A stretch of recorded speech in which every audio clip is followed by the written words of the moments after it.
Hello everyone, welcome back to my channel. আজ পঞ্চমী মানে দুর্গাপুজোর প্রথম ভাইব অফিসিয়ালি শুরু। আজকে আমি যাচ্ছি কলকাতায় প্যান্ডেল হপিং করতে আর অনেক মজা করতে। So let's start our Panchami blog. So আমার একটু দেরি হয়ে যাওয়ার জন্য আমরা ট্রেনটা পাইনি, তাই আমরা আবার 1 ঘন্টা এখানে বসে রয়েছি। তারপর চলে আসলাম আমরা দমদম, আর আমার প্রিয় জায়গায় দাঁড়িয়ে পড়েছি ফুচকা খেতে। মানে দমদমে নামলাম, এখান থেকে প্রত্যেকবার ফুচকা খাই আর আমার খুব ভালো লাগে। পুজোর সময় মানেই শহর একেবারে নতুন রঙে সাজে। রাস্তায় ক্লাউড, আলো আর মানুষের মুখে সেই পুজোর হাসি একেবারে অমূল্য। অনেস্টলি এই ভাইবটা একবারই পাওয়া যায়, আর সেটা দুর্গাপুজোর সময়। সো ফাইনালি পৌঁছে গেছি আমাদের ফার্স্ট প্যান্ডেলে। এই বছরের থিমটা একদমই আলাদা, decor, lighting, everything just wow. Metro করে বেলগাছিয়ায় নেমে একটুখানি হাঁটলে এই প্যান্ডেলটা, আর এখানকার ঠাকুরটা এত সুন্দর। সিরিয়াসলি কলকাতার প্যান্ডেল মানে ইমাজিনেশন আর আর্টের পারফেক্ট মেলবন্ধন।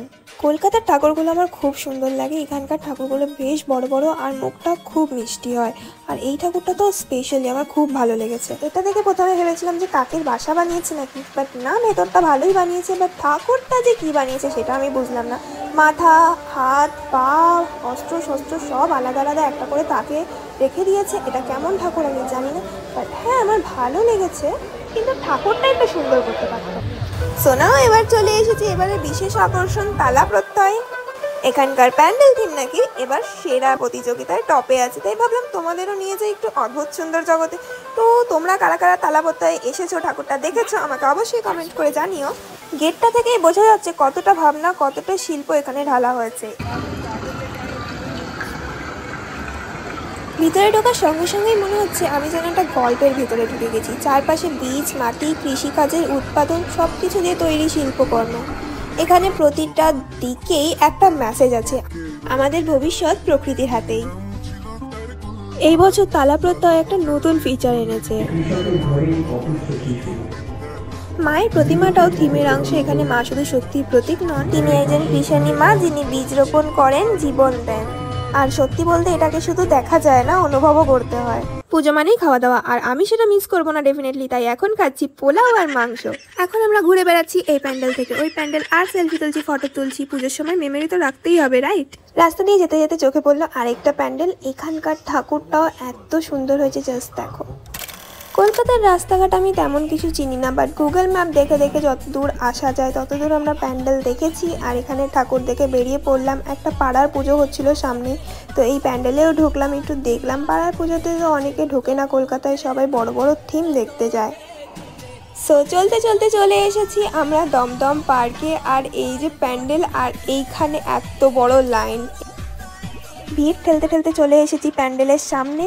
সো গাইজ, দমদম পার্কের তরুণ সংঘ প্যান্ডেলের সামনে তো চলেই এসেছি।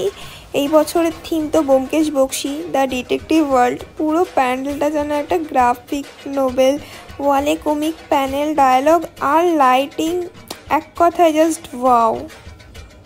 এখানে ঢুকলেই মনে হবে তুমি একটা স্টোরি বুকের ভেতরে রয়েছো। মিস্ট্রি, আর্ট, সাউন্ড সব মিলিয়ে একদম সিনেম্যাটিক ভাইব। পুরো প্যান্ডেলটাকে যেন সিনেমার মতো সাজানো হয়েছে, মানে অনেক সুন্দর লাগছে। আর দেখো চারিদিকে এত ভিড়, সবাই মনে হচ্ছে ব্যোমকেশের সিক্রেট খুঁজতে এসেছে। শুনেছি দমদম পার্কে প্রত্যেক বছরই নতুন কিছু তৈরি করে, বাট আগের বছর তো আমার আসা হয়নি, কিন্তু এই বছর তো এসেছে আর একদম অন্যরকম লাগছে। মনে হচ্ছে আমার সিনেমার মধ্যেই ঢুকে গেছি।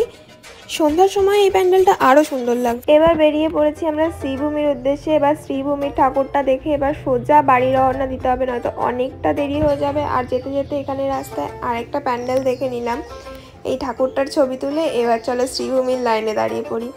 এখানের প্যান্ডেল মানেই তো লাইটিং, ডেকোরেশন থাকবেই। যেতে যেতে দেখলাম এখানে পাপড়ি চাট রয়েছে, তো এখানে 50 টাকা দিয়ে একটা পাপড়ি চাট নিয়ে নিলাম।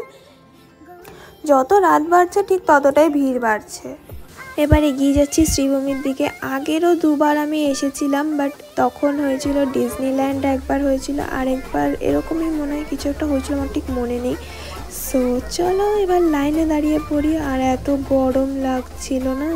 কলকাতায় এত বৃষ্টি হয়েছিল, ভেবেছিলাম সেই দিনও খুব বৃষ্টি হবে, বাট একটু বৃষ্টিও হয়নি, বেঁচে গেছি। আর এই যে শ্রীভূমি স্পোর্টিং ক্লাব আমরা চলে এসেছি, আর এই যে ঠাকুরটা কি সুন্দর লাগছে। So guys, if you enjoyed this video, don't forget to like, share and subscribe to my channel. আর কমেন্ট করে জানিও কোন প্যান্ডেলটা তোমার সবচেয়ে বেশি ভালো লাগলো। Bye by.